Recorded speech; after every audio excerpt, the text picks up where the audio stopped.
podcast Univers VO, l'émission qui accompagnera les professionnels de l'automobile jusqu'au salon Équipe Auto 2023 qui se déroule à Lyon.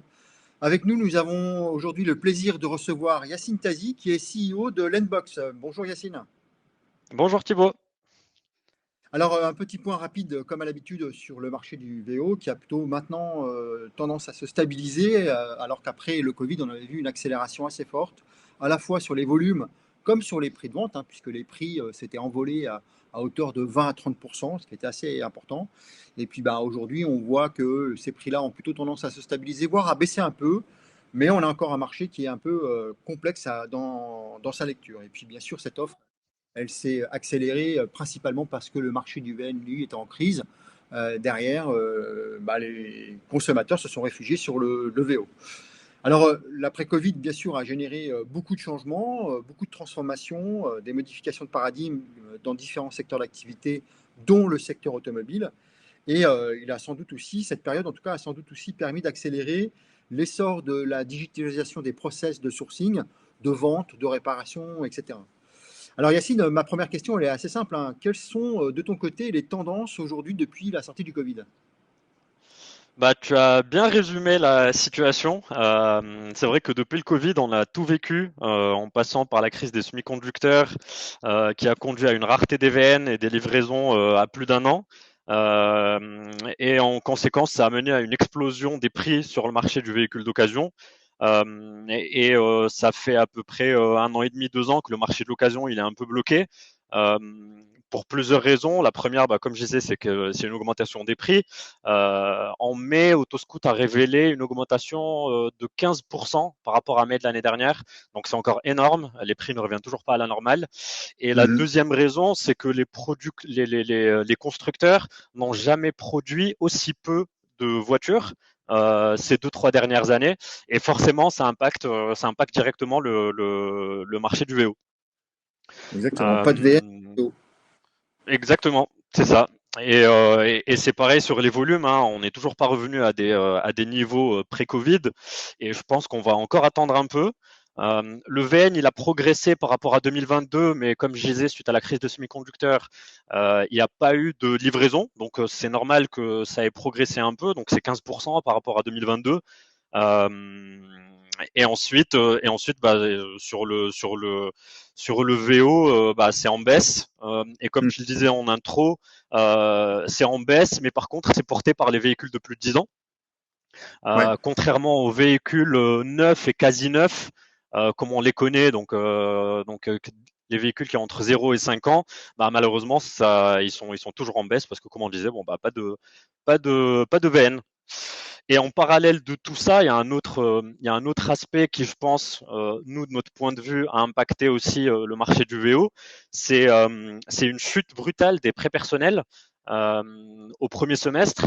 Donc, c'est pas du prêt affecté, mais c'est plutôt du prêt personnel. Donc, généralement, c'est destiné à l'achat de véhicules d'occasion entre particuliers ou de particuliers à professionnels, qui a chuté de 25% sur le deuxième trimestre, un peu comme les crédits immobiliers, parce que comme on le sait, les taux d'usure n'augmentent pas assez vite.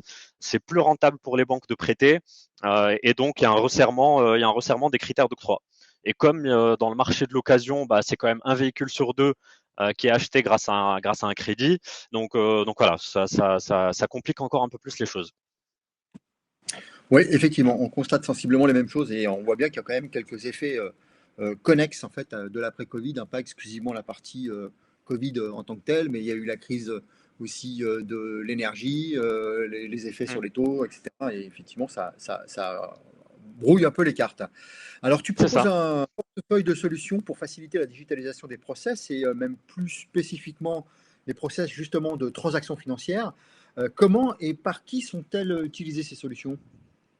C'est ça. Alors effectivement, donc aujourd'hui, enfin jusqu'à hier, c'était les transactions financières, et aujourd'hui, on est en train de développer de nouvelles offres. Je t'en parlerai un peu plus tard. Mais Mhm. effectivement, nous, notre premier objectif, c'était de faciliter la vie des TPME dans l'automobile. Quand je dis TPME, en fait, c'est les marchands. qui Ouais. dépendent pas d'une concession. Parce que ces gens-là, à la base, en fait, c'était compliqué pour eux de monter un dossier parce que ça demandait beaucoup de temps, c'était chronophage, fallait récupérer les pièces, etc. Et donc nous, ce qu'on a fait, c'est qu'on est allé chercher plusieurs banques qu'on a connectées directement sur notre plateforme pour digitaliser tout ce process-là et éviter au fait au point de vente de gérer toute la partie financement parce que, comme tu le sais, le financement et la vente, c'est deux métiers qui sont complètement différents. Uhum. Et donc, au fur et à mesure du temps, donc aujourd'hui, via nos produits, on couvre des paniers qui vont de 50 euros pour un garagiste, donc avec du paiement en plusieurs fois, et qui peuvent aller jusqu'à 75 000 euros pour l'achat d'un véhicule. Et depuis aujourd'hui, donc depuis le 1er septembre, ça tombe bien, Ouais. on a lancé 3 nouveaux services pour compléter au fait cette gamme-là à destination de nos partenaires. C'est vrai qu'aujourd'hui ils ont différents interlocuteurs, donc ils ont un interlocuteur pour le crédit, un interlocuteur pour potentiellement le paiement CB, et au fait nous ce qu'on veut faire c'est qu'on veut tout intégrer sur une seule et même plateforme. Comme ça, quand ils sont chez Lenbox, en fait, ils ont la possibilité d'avoir du paiement CB pour prendre des acomptes, par exemple, du virement instantané pour des paniers qui sont un peu plus élevés, pour du coup éviter les chèques de banque, etc., qui prennent du temps, Mhm. et des crédits avec un octroi instantané jusqu'à 6 000 euros pour enlever tout ce qui est paperasse, pièces justificatives, montage du dossier, etc. D'accord. Tu es en train de nous faire l'annonce Et innovation donc, forte, là, Yacine. exactement, exactement. Et au fait, c'est vrai. En fait, on écoute nos clients. C'est vraiment 3 produits qui étaient demandés et qui collent bien au fait à l'ambition de l'Inbox. Et on veut vraiment leur permettre de proposer toutes les options de paiement qui existent et qui sont disponibles chez les concessions de grandes marques, etc., via une seule plateforme et qui puissent y accéder au fait en moins de 5 minutes plutôt que d'aller chercher à chaque fois un partenaire différent, un interlocuteur différent. Ok. Alors du coup, ben, en fait, on regarde ces évolutions. J'imagine que sur ton marché cible, il y a des comportements des acteurs qui évoluent, hein. Est-ce que ils sont plus euh, comment dire, demandeurs de volume, de qualité, de technologie, de fluidité, comment ils se comportent en fait? Quelles sont les évolutions? Je dirais un peu plus de techno. C'est vrai qu'on a tendance à dire que la digitalisation, qu'aujourd'hui on est plus digitalisé qu'avant après le Covid, mais en fait la digitalisation a commencé bien avant et le Covid a juste accéléré ce processus-là parce qu'on pouvait plus se voir et on pouvait plus se serrer la main. Mhm. Et donc effectivement, je penche plus pour plus de techno. Plus de volume, c'est un peu compliqué parce que le volume on l'a pas. Ouais. Et donc c'est plutôt plus de techno et plus de services pour attirer plus de clients. Parce que aujourd'hui avec nos différents produits, on leur permet de simplifier la transaction et de rendre leurs produits plus accessibles. Nous aujourd'hui, on voit des partenaires qui font, je sais pas, 30 à 50% de leur CA avec des facilités de paiement, et c'est tout à fait normal parce que quand on voit l'augmentation des prix, c'est global, hein, que ce soit pour réparer sa voiture ou pour acheter un véhicule, les clients ils sont quand même contents d'étaler leur paiement et de payer en plusieurs fois. Faut savoir qu'il y a à peu près un tiers des Français qui ont eu recours à des facilités de paiement l'année dernière, et ces tendances, elles continuent d'augmenter. Ok. Mais alors, du coup, là, tu nous as fait une belle annonce sur une évolution qui va aussi permettre sans doute de fluidifier et de faciliter ces modalités. Mais quelles sont les perspectives, quels sont les secteurs d'opportunité à long terme sur ton activité?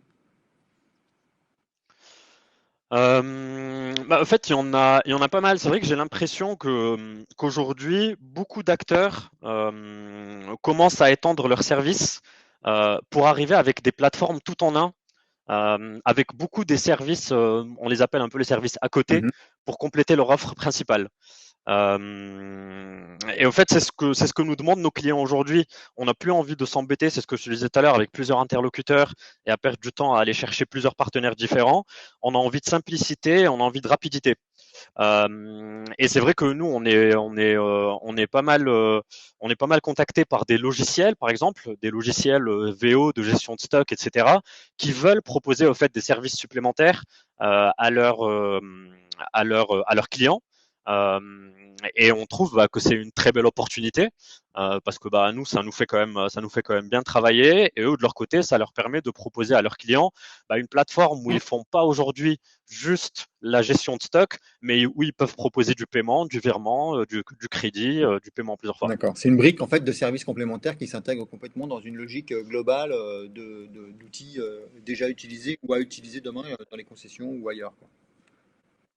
Exactement, c'est ça. Comme je te disais, on n'a plus envie aujourd'hui d'avoir affaire à 5 partenaires différents, surtout quand on est une petite structure. Ouais. Quand on est deux, trois, au fait, on sait que c'est très, très, très, très chronophage. Et le fait d'avoir une multitude de services concentrés en un seul endroit, en fait, ça leur permet de leur faciliter la vie. Et du côté des marchands, au fait, ça permet d'attirer plus de clients et de les fidéliser. Mhm. Et aujourd'hui, comme je te disais, on travaille avec beaucoup de logiciels, de groupements. Ça peut être des groupements de vente de pièces détachées. Et on travaille aussi avec les mêmes typologies d'acteurs dans d'autres secteurs d'activité. Et que ce soit dans l'auto ou dans d'autres secteurs d'activité, en fait, on voit exactement les mêmes tendances. Ok. Alors, tu rejoins le village Univervéo à notre grand bonheur en septembre prochain à Lyon. Quelles sont pour toi, ou selon toi, les grandes tendances qu'on pourrait retrouver au sein du salon? Euh, Comme on disait, il y aura une digitalisation un peu plus forte des Mhm. services, et je pense notamment sur la partie achat de stock pour les professionnels et pour les marchands. Vu que ça se raréfie beaucoup, je vois moi de mon côté de plus en plus de plateformes qui, qui regroupent au fait plusieurs fournisseurs de véhicules, et donc ça commence à se digitaliser. On n'est plus au fait dans cette époque-là où un marchand il pouvait travailler avec les concessions du coin parce qu'ils connaissaient, et ils prenaient le café ensemble. Aujourd'hui, ça se digitalise et ça se globalise. On a via ces plateformes-là, on a la possibilité d'acheter dans toute l'Europe en 2 clics. Et le deuxième aspect, c'est ce que je te disais juste avant, c'est les plateformes tout en un. Ouais. Avec un peu les à côté. Et notamment, on voit aussi aujourd'hui des revendeurs, par exemple des revendeurs de pièces détachées avec qui on travaille, qui a plusieurs garages comme clients. Et au fait, ils leur proposent des services à côté, donc dans l'Inbox et d'autres services, euh, parce que au fait, ça leur permet eux aussi de fidéliser leurs clients. Et qu'ils aient plus besoin d'aller voir ailleurs parce qu'ils savent que quand ils sont avec ce partenaire-là, en fait, ils ont tous les services dont ils ont besoin. Ok. Ouais, effectivement, c'est des grandes tendances qu'on sent de fond, hein, globalement sur l'écosystème, hein. Plus de Mmh. services, plus de digitalisation, on le voit bien. Alors du coup, pour toi, pour l'Nbox, hein, quelles sont les orientations ou les objectifs que tu te fixes pour cette édition 2023? On a pour objectif déjà de présenter nos nouveaux produits, parce que comme il vient de sortir aujourd'hui, donc on, on te, on te les a annoncés en exclusivité, Wow. tu es le premier. Wow. Euh, et bien sûr, pour nous, le but, c'est de trouver de nouveaux partenaires qui seraient susceptibles, au fait, soit des clients qui seraient susceptibles d'utiliser notre plateforme directement, soit au fait des partenaires comme des logiciels ou des revendeurs qui vont intégrer nos services directement dans leurs outils euh, pour les proposer directement à leurs clients. Ok. Eh ben, écoute, c'est tout ce qu'on te souhaite. En tout cas, on mettra tout ce qu'il faut en place pour que tu puisses trouver les bons partenaires qui conviennent. Alors, j'ai une toute dernière question à Yacine. Pourquoi avoir choisi le village Universéo Salon? Pour plusieurs raisons. Déjà, nous, on y avait assisté plusieurs fois en tant que visiteur. Mhm. Et on connaît la qualité de ce salon-là parce que c'est un endroit où il y a quand même une concentration de tous les acteurs du VO et du remarketing VO. Et la deuxième raison, c'est qu'on est quand même en local. Ouais. On est à Lyon, donc écoutez, ça nous fait plaisir. Ouais. Et du coup, c'est pour ça que voilà, on se sentait quand même obligé d'y assister, parce qu'on était à la maison. Et il va y avoir beaucoup de partenaires à nous qui seront présents dans le salon, et ça permettra de les revoir, de recréer du lien. Excellent. Écoute, nous, on est ravis d'aller à Lyon, en tout cas. Et c'est pas moi qui vais dire le contraire. Et de te recevoir au sein du village. Parfait. Bah, écoute, merci Yacine. Merci à tous d'avoir suivi notre podcast Univers VO. Évidemment, nous nous retrouvons très vite pour découvrir un nouveau métier, un nouveau partenaire du Village Univers VO 2023. Et puis, bien sûr, nous avons hâte de tous vous retrouver en septembre prochain au Salon Équipe Auto à Lyon, hein, on insiste bien, à Lyon. Mais n'hésitez pas à demander votre passe via le site universvo.com. Merci Yacine, on se retrouve à Lyon du coup. Merci à vous, avec grand, grand plaisir. À bientôt.